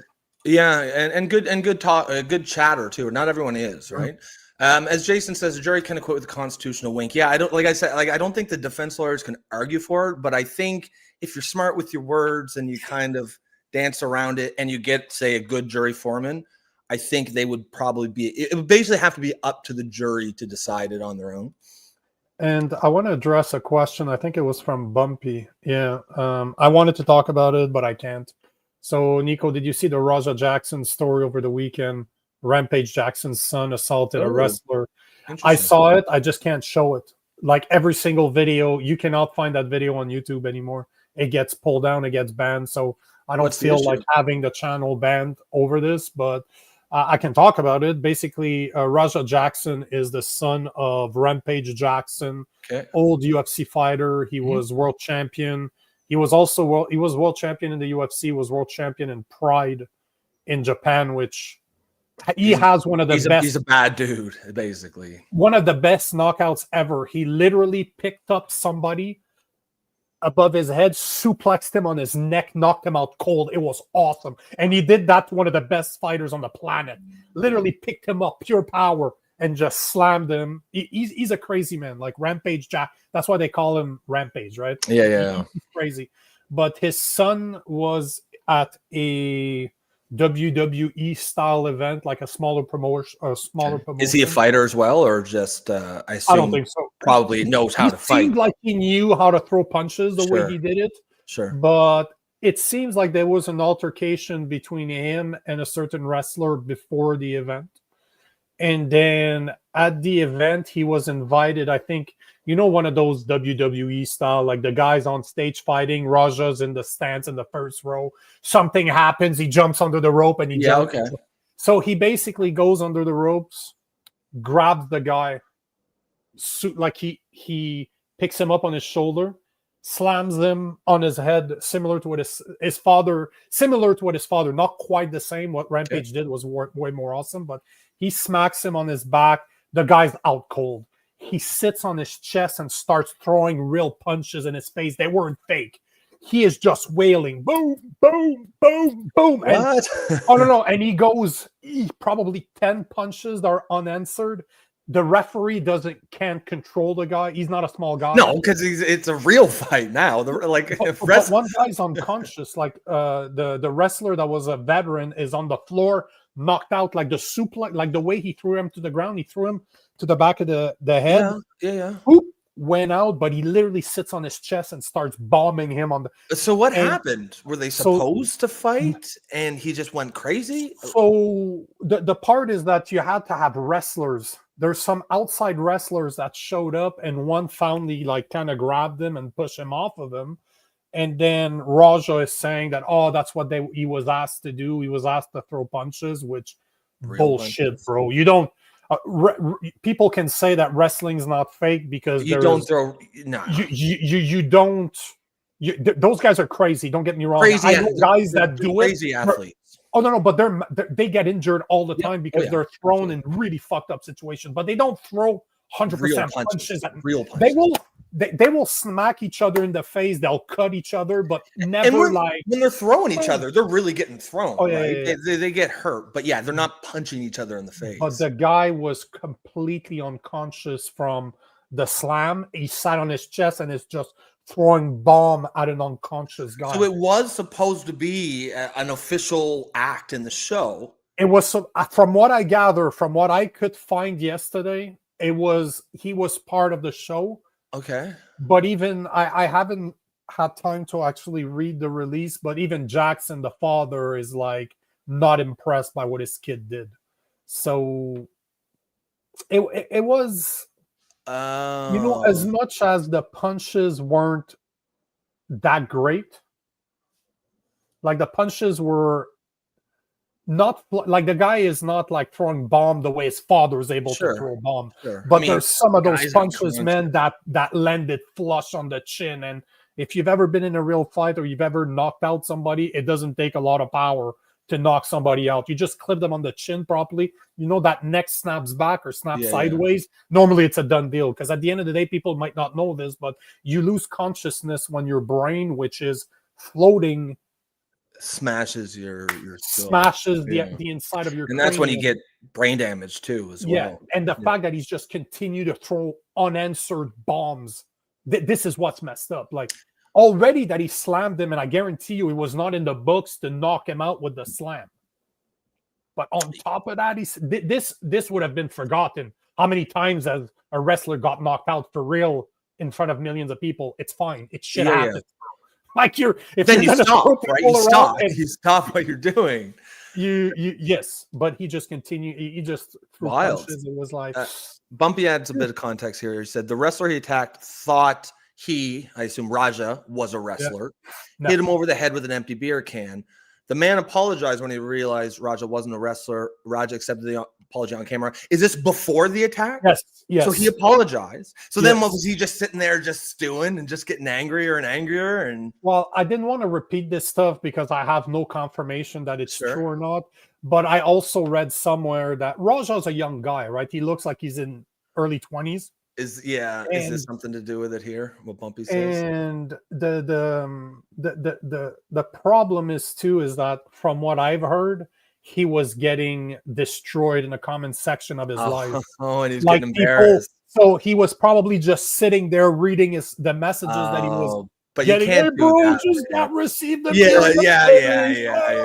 What a pussy, man. Exactly. So he just lost. But you can't go and do that just because you're embarrassed or something. No, because you know what? I would have understood the slam, because the slam was good. He picked him up on his shoulder and he just slammed him. The head banged on the floor on the ring, knocked him out cold. That to me would have been enough. As a revenge, you're just like, I'm out, guy's sleeping. He's like, you know what? That's for the beer, bro. But the unanswered punches to me, even in a one-on-one fight where somebody attacked me, once they're out, I'm done. Like, I'm not. If you fall to the ground and you start screaming like a little girl that you want me to stop, I'm not touching you anymore. Yeah. This is past self-defense. At this point, this is no longer self-defense. I cannot condone that. Part of being a professional fighter is knowing, is that you don't lose control. Like, ideally, a professional fighter always has control. It's controlled violence, right? It's not How many times have I seen in the UFC guys go? I've been in massive fights with people. I'd go after, have a drink with them. Oh, all the time. In fact, like this is not. You respect these guys. I don't hate the other person. It's just he's there to do a job. I was there to do a job, and you see at the highest level, like the UFC, the guys. I was just watching a video over the weekend where the guy throw a leg kick, kind of misses the inside of the leg, catches him in the balls, and he throws an overhand on top of the punch before the referee stops to say, "Hey, bro, you just caught him right in the testes, bro. You need to stop this." And the guy's like, "Oh shit, I'm sorry." Well, yeah, because it's an act. It is an act. On the floor. No, I'm talking about a real fight. Oh, a real fight. Okay. A real fight. The guy just threw a low kick. It slipped up, catch the guy in the balls. But the combo is low kick, throw the right hand on top of the low kick. And the guy just caught him and he's like, "Oh, I'm so sorry. I didn't mean to do that." Like, he went to the guy that's holding his balls on the floor, kind of, "Leave me alone." Yeah. "I'm sorry, bro." And he's hugging him. It was the gayest thing ever. But this is the type of sportsmanship that you normally see in most situations. And that's usually a respect there. I don't want to hurt you on purpose if I don't need to. I'm there to fight, finish the fight, whatever that takes. But you don't hit people when they're sleeping. You just don't. That is just completely wrong. You can't do that. Yeah. Derek Sittler says, speaking of punches, punch the like button. Could not agree more. Guys, if you are watching and you like the show so far today, if you like the guests we just had on, please remember to like the stream, subscribe to the show, and if you really want to support us and support the independent media that we do here every day, you can become a member for the low price of $2.99 per month, and that will definitely help us out and help us to bring you this high quality content Monday through to Friday. I like how you added that high quality content. High quality content. Yeah. hit that like button like Raja Jackson hitting an unconscious man. Oh, wow. Maybe that's too soon. No, never too soon.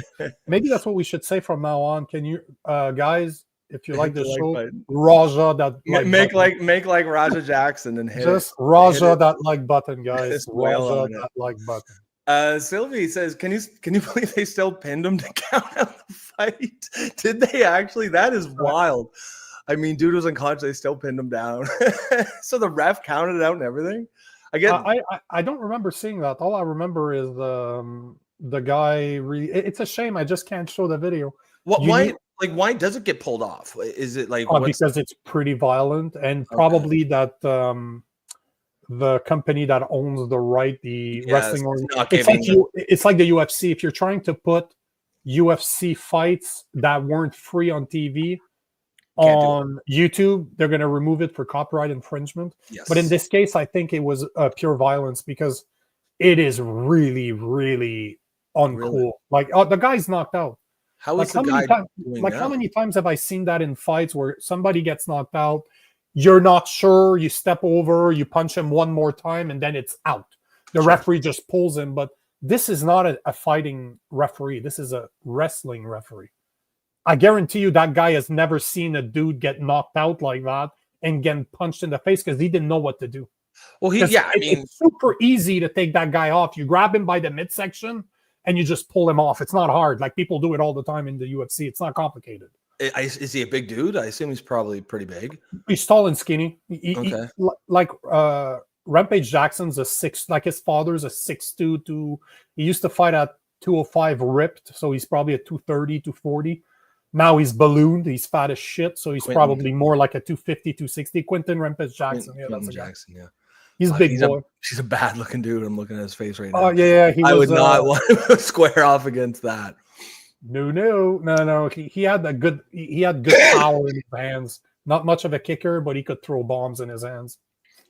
He was from that era of yeah, that's Rampage right there. Yeah, I don't want to square off against that. Come out with that. That's true. I forgot about that. You know how they say like most fights are won or lost before the first punch. I'm looking at that guy. And I'm like, yeah, I lost this one. I'm good. I'll tap out. That was a good fight. Bumpy is showing. Yeah. Oh, Wanderlei Jackson. Yeah.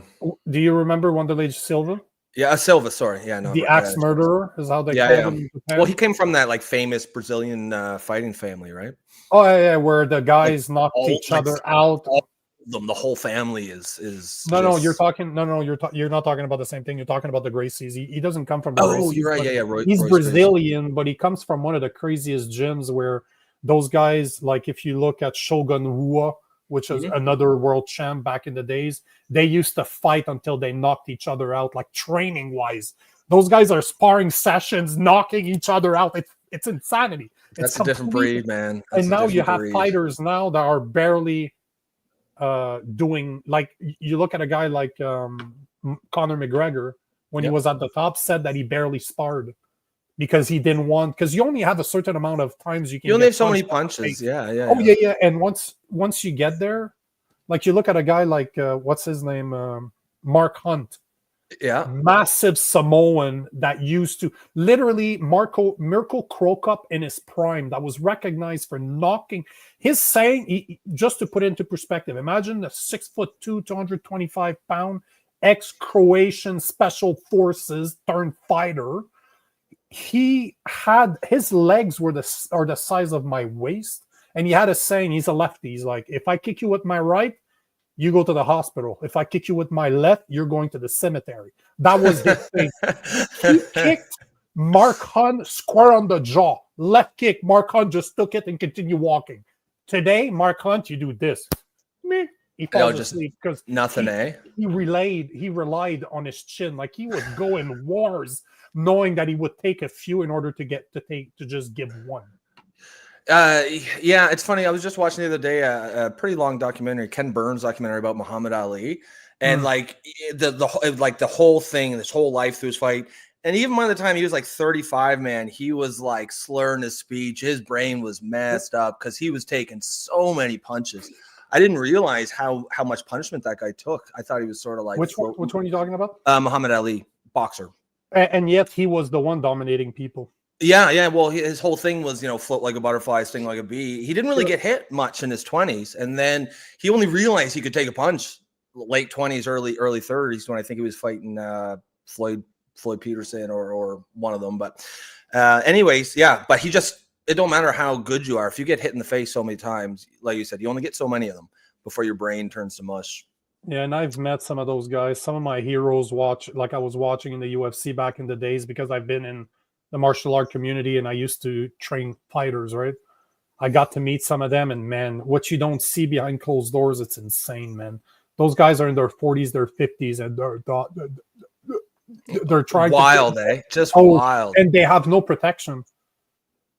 They have zero protection, like they did. No, he's making fun of you because obviously Floyd Mayweather never. No, he never fought. No, it was Floyd Patterson. But he did fight Floyd Patterson. But Bumpy got it right. It was Joe Frazier. Joe Frazier, who was obviously Ali's big rival. Man, I didn't realize how many major fights he was in. I don't know. I think it's on Prime Video, man. You got to watch it. It's Ken Burns. It's like 6 hours long, 3 or 4 episodes, and man, what a story, man! What a just the charisma of the guy is crazy. Yeah. Like the major what was the big one here where he fought George Foreman? In Africa. Yeah. Rumble in the Jungle. Yeah. Because he was on his way out. I didn't realize, but he was a pretty huge underdog. No one thought, like, Foreman was just destroying people left and right. No one thought Ali could win, and it was just like the perfect boxing win. Like, he just had a strategy, he went and executed. He should have retired then. He got most of his punishment after that, actually, because he just couldn't give it up. He didn't know how to do it. Choosy Heretic chose. Oh Jesus, that's quite the name. We'll call you Choosy. Yeah, I was just talking about that the other day. How Mike Tyson, I don't know who had more impact in boxing, Muhammad Ali or Mike Tyson. I don't know. They're both. Like stature in boxing, it could go either way. But of course, Muhammad Ali in the world and global. It's just, but the style is completely different, right? Yeah. Like, Mike Tyson was just an animal. I can only imagine but he was a genetic freak too. Did you see that guy was like 17 years old, beating world champions? Did he become the world heavyweight title at 18? I think. Yeah, like that's But that plays a big role. Like Logan White is saying, he was a psycho. Absolutely, he was. But the first guy that wasn't scared of him was Holyfield, and he destroyed him. Yep. Because Mike Tyson could intimidate Holyfield. And that's really all he had. Big guy. Holyfield is a big boy. Yeah, I don't think Tyson was an amazing boxer, like technique wise. Oh yeah. Oh fuck was he? He was. Oh fuck, man. He was. I know he was just his peekaboo style. If you go back to the way that because Tyson was short. He's like 5'9", 5'10", fought in the heavyweight division. Fought guys that are 6'2", 6'3". Yeah, well, Holyfield's 6'2", 6'3". So he's very good at bob and weave. And if you look at his uppercut hook, he knocked out so many people. Sneak-a-boo, a little uppercut between the guard, and as the guy's like reacting, boom, he just knocks you out on top. It's beautiful stuff. Beautiful. But he was great. Tyson was awesome until he lost his confidence. Holyfield destroyed his psyche. Well, he never came back after that. He lost to Jake Paul. No. But I think he threw that fight.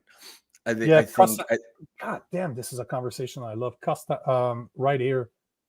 No, not that one. Sorry, this one right here. Cusdamato. Was that his manager or his trainer? No, he's the one that taught him how to box. Like, if you look at old school videos of him teaching Tyson, Tyson's a kid. He's in the ring just bobbing, weaving. It was just so unseen to have a heavyweight move the way Tyson did, and he hit like a freight train. Like, that dude generated so much power. But once you took his psyche away, because I don't know a whole lot about that you're indestructible. That you can just walk. How many fights has Tyson won before stepping before it's even started? He's just walking around, and you're just like, eesh, that's gonna suck.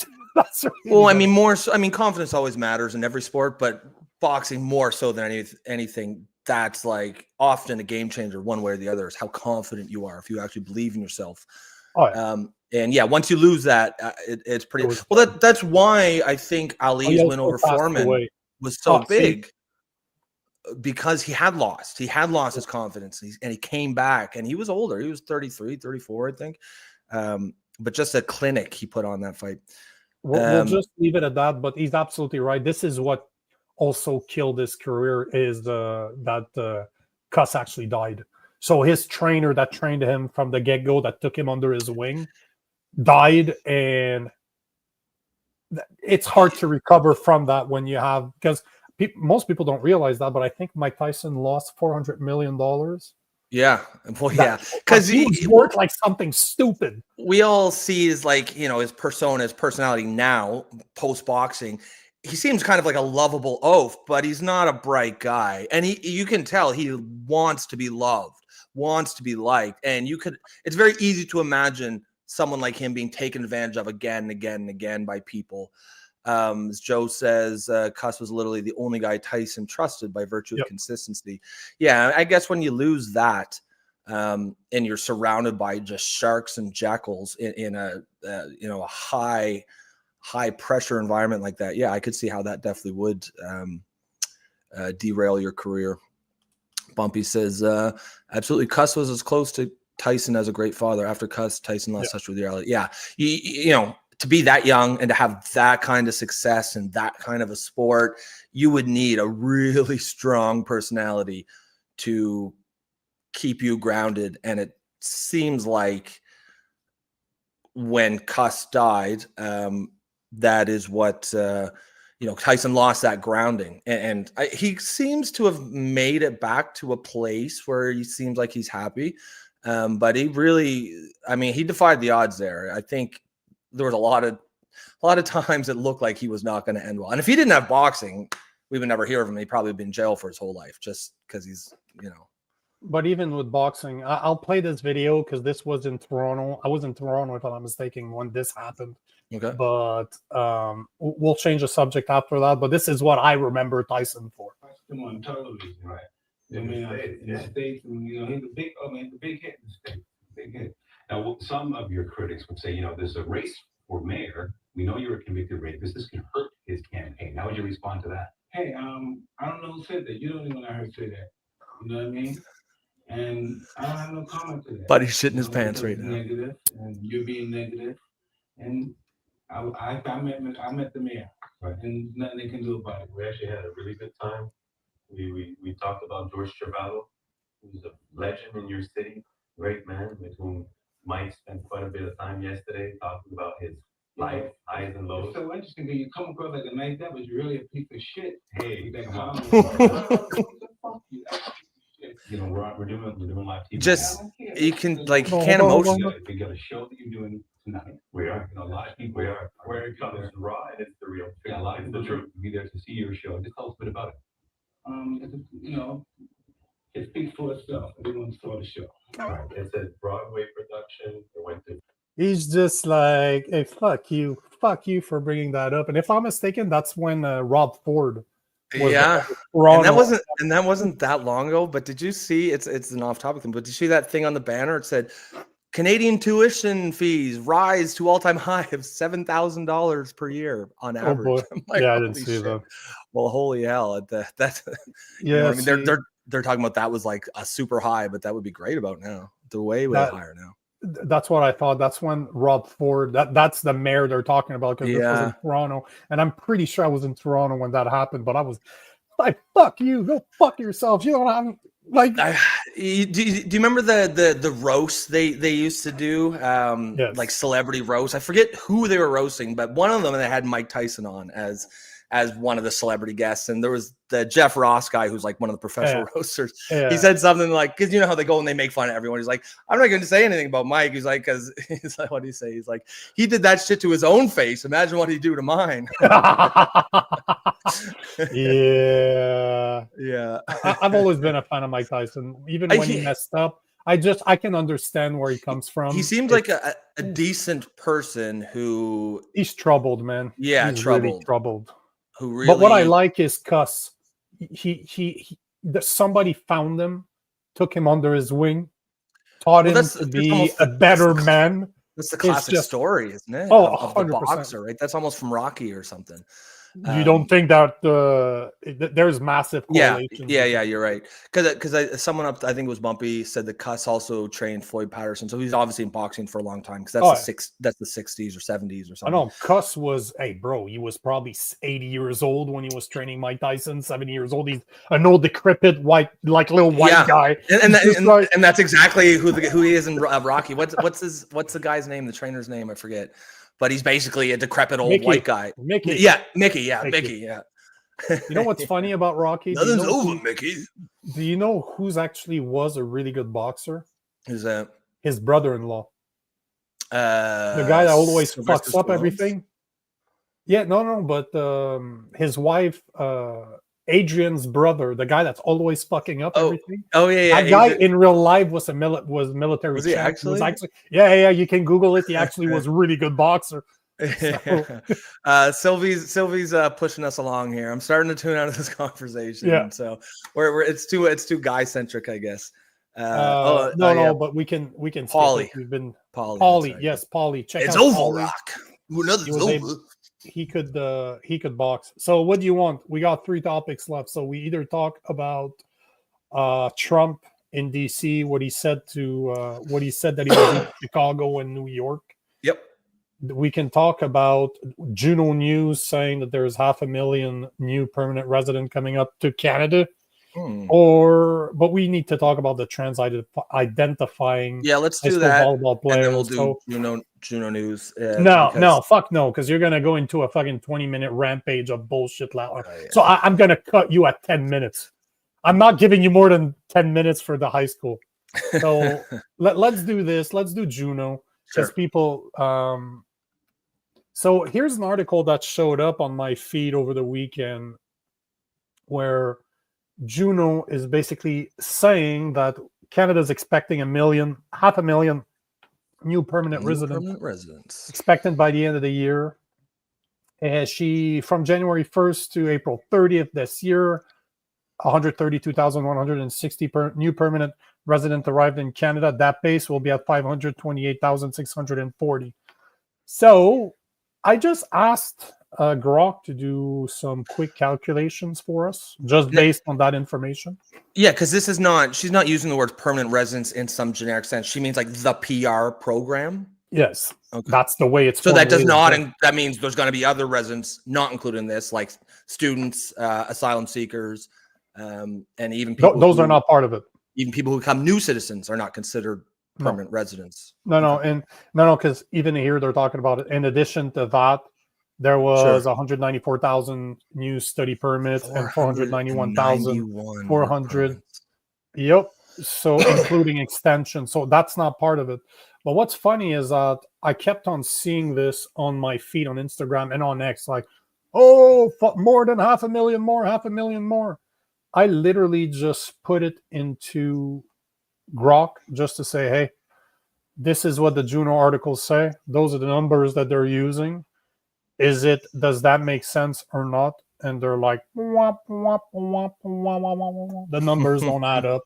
The numbers are closer to 390, which is online with what the Liberals are planning. So the whole point of this is don't believe just the headlines. Just check it out. Do a bit more research than what people tell you online.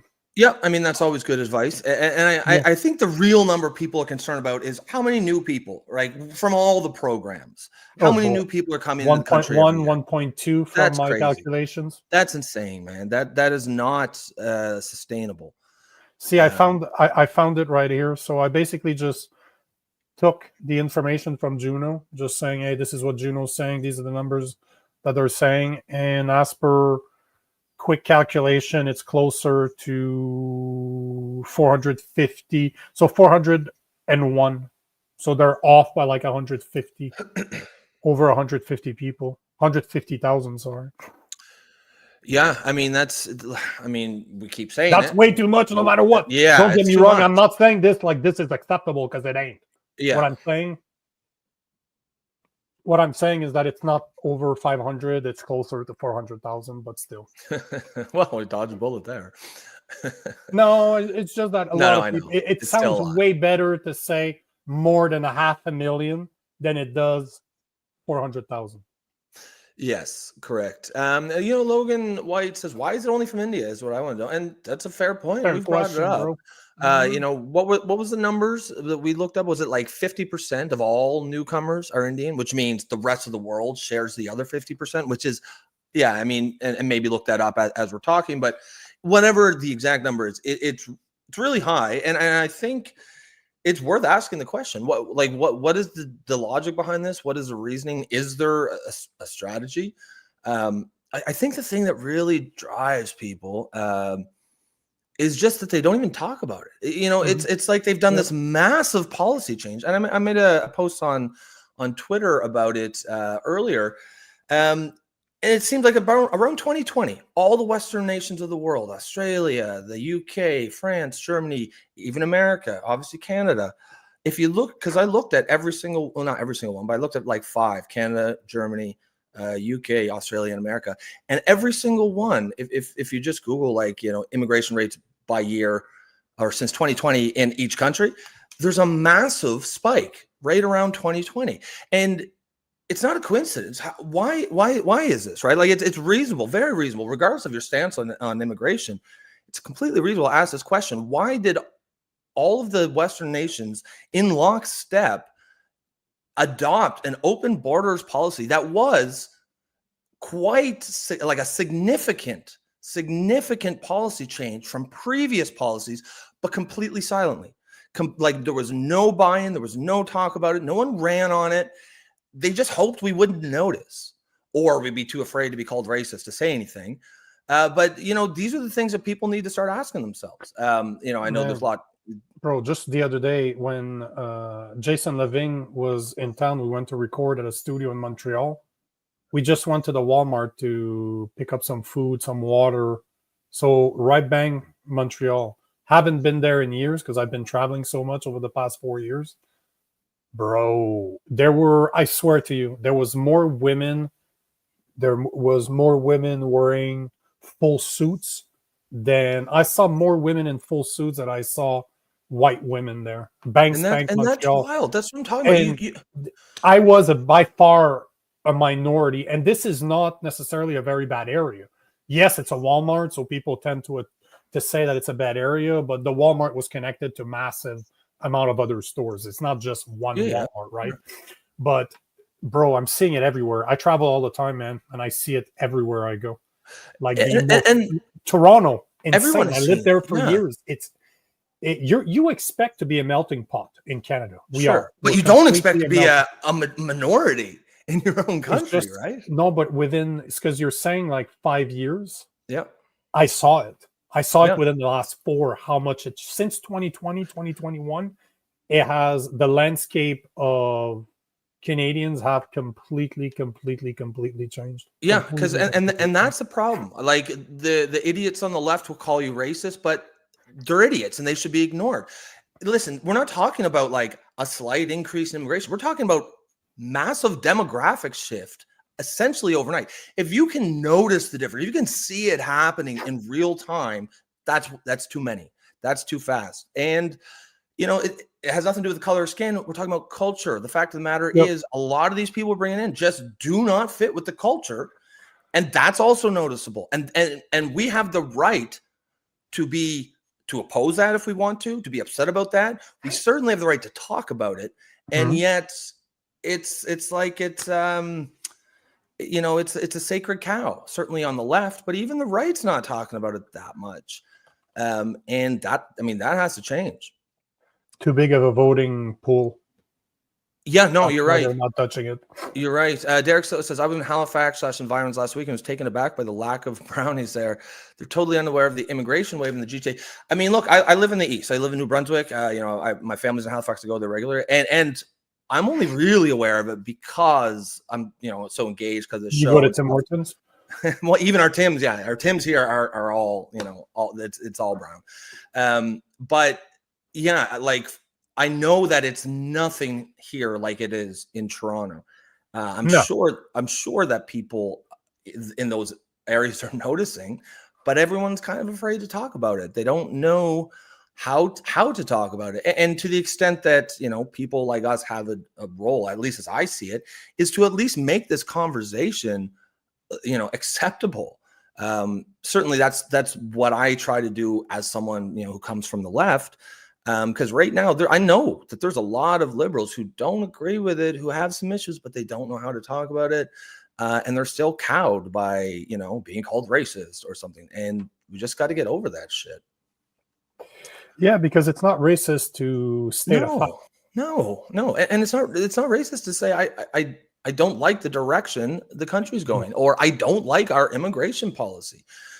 Like you said, we all expect to be in a melting pot. Nobody expects some all white society, but you also don't expect to be a minority overnight in your own hometown, right? That you don't expect to see the culture change so sharply that you don't recognize the place you grew up in.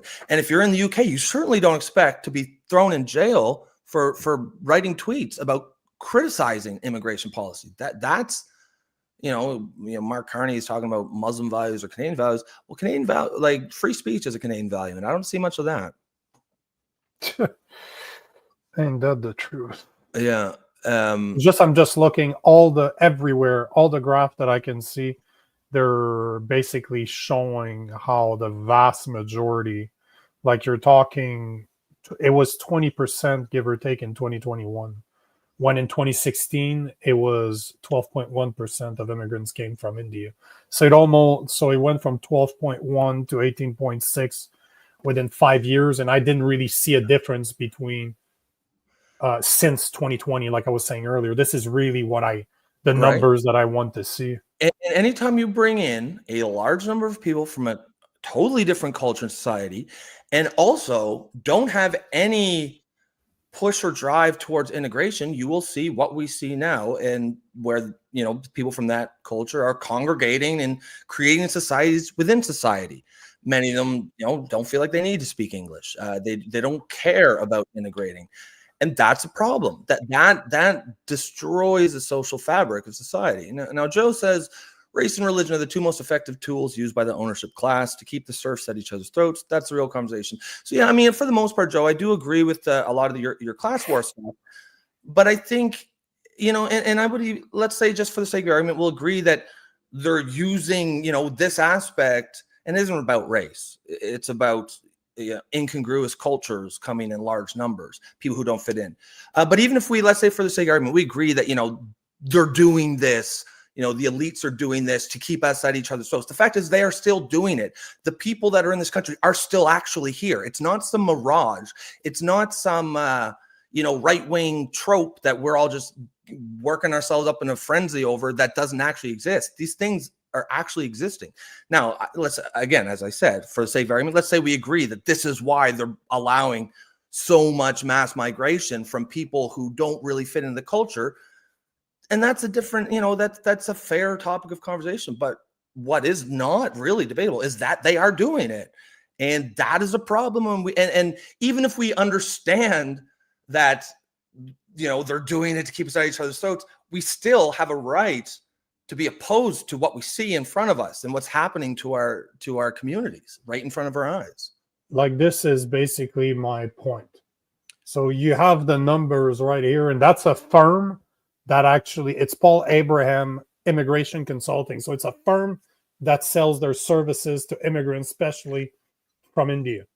So look at the there's a lot of companies that but hold on. Just look at the numbers.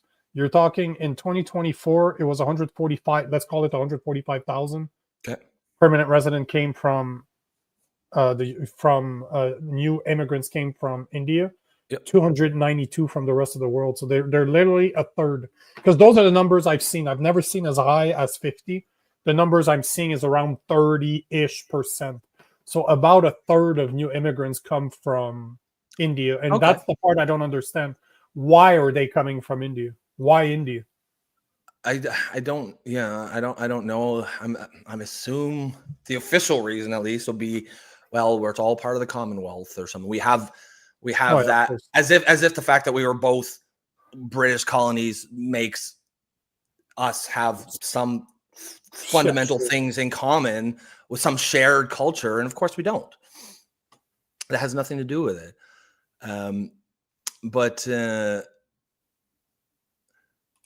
Yeah, I mean, as Joe says, the only industries taken over by immigrants are the result of the businesses hiring them. Know your enemy. Yeah, I'm not talking about blame. I don't blame the Indians for wanting to come here.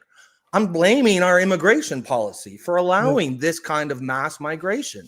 That is so the The numbers are so high, and it's in such a short amount of time that is literally changing our communities in front of our eyes. So it isn't about blame. I don't have any personal ill will whatsoever. I totally sympathize with someone wanting to go to a different country where they can, make more money. But it's also completely reasonable for us that live here to say, no, I don't want that. I don't want the immigration policy. Like, there are some people who disagree, but I think we have pretty good immigration policy up until about 2020. We brought in, it was a large number of people from all over the world. There was by no means was Canada ever, as far as I remember, some all white country. It's very multicultural, but it was done. First of all, we're bringing in quality immigrants are not necessarily needing to go on social services right away, services they never paid for. But it was done at a pace slow enough that, for the most part, they integrated. They became part of society. They contributed. And most of the immigrants that I ever met were genuinely patriotic, happy to be here. And that's the system that I believe worked. And then 2020 happened, and somewhere along the way, all these countries all over the West got together and decided to sneak this massive policy change in through the back door. And they didn't talk to us about it. Great replacement. Yeah. I mean, I know that's the direction that but as you know, we don't even have to go there. Like, we can just, we don't need to, I mean, it's a valid discussion for sure. And I'm definitely, I'm not even saying that's not what's going on, but for right now, we don't need to discuss what the intentions might be when we can discuss what's actually happening in front of our eyes that we know is happening. But you also brought it up. I didn't bring it up. You brought it up saying you didn't know why this is happening. Of course you know. You just don't want to know. Well, yeah. You I mean, it is it is a bit of a rhetorical question. Look at this. Those are the numbers from Immigration Canada. So it's right off the website of the Canadian government, and they're basically, look at this. So there's over 20,000 immigrants that came from India from the beginning of the year. Those are new citizens. So basically, those were permanent resident and then became new resident in Canada. They became citizens. But the vast majority, look at this. Like, there's a lot more than coming from. It's probably damn close to be the same coming from. Yeah, see, if you didn't believe me that it came from the government. But it looks like almost 45%, just on top of my head, quick calculation, are from India. That's a lot. And you can't tell me, again, like I said before, you can't tell me that both our cultures align, because they don't. No, they don't. They don't. They really don't. Look, I mean, though, I'm gonna say it out loud. I fucking love Indian food, I dated an Indian girl like last year for a couple months. She was a great person. I have Indian friends. It has nothing to do with a dislike of Indian people. Certainly not on a personal level. It's that the numbers are that they're coming in is too much. It's just too much. It's taxing our infrastructure. It's and something that we talked about a lot is, just because there's one change in immigration policy, they're also making healthcare policy. They're also making infrastructure policy. They're also making housing policy. But they don't. I don't know if they think they are or they realize it, but they are, because it's such a massive policy change.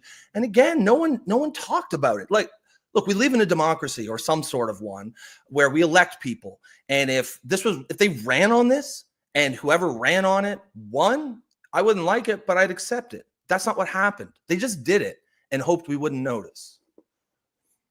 Logan. So that's fair point. He says, call me conspiracy bullshitter, but when I see that most immigrants are military men, I have a bad feeling. That is also just factual. I don't like it. And it's even worse in Europe. It's even worse in Europe.